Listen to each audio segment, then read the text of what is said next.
আমি আছি শেরপুর শহরের নন্দীর বাজার এলাকায়।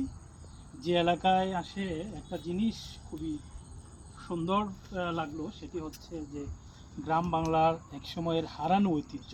এই পাট পাট থেকে যে শোলা হয়, এটা হচ্ছে এই শোলা।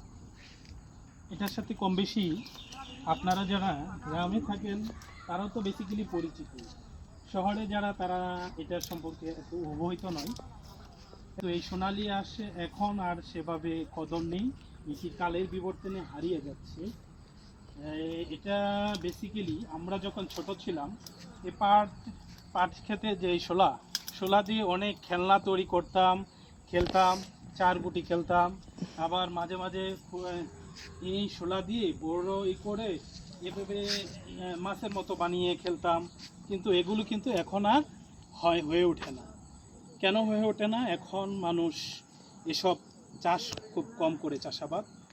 তো আজকে যে এলাকায় এসেছি, নন্দীর বাজার মকসিদপুর এলাকায়, এই এলাকার কয়েকটি গ্রাম ঘুরে দেখলাম যে প্রতিটি বাড়িতেই এই রকম সুন্দর পাটের চাষ করেছে।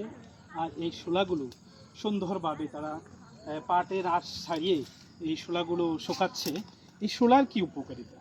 এই শোলা সম্পর্কে যদি বলি, এই শোলার কিন্তু প্রচুর একটা দাম রয়েছে, চাহিদা রয়েছে। বিশেষ করে আমরা যারা গ্রাম অঞ্চলে থাকি তারা তো এটা জানি শোলার কদরটা।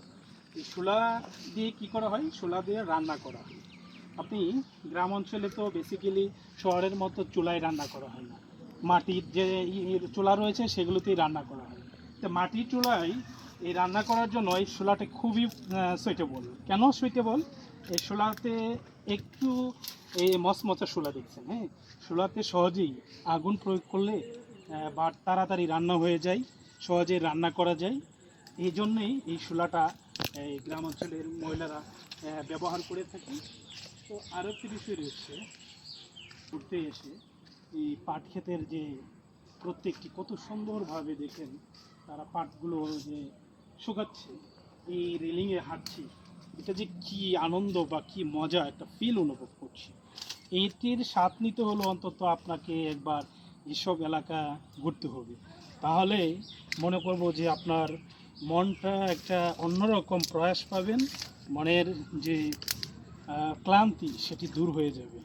তো সবসময় আমার ভিডিওর পাশে থাকবেন, তাহলে এরকম গ্রামীণ দৃশ্য দেখতে পারবেন। ভালো থাকবেন সবাই।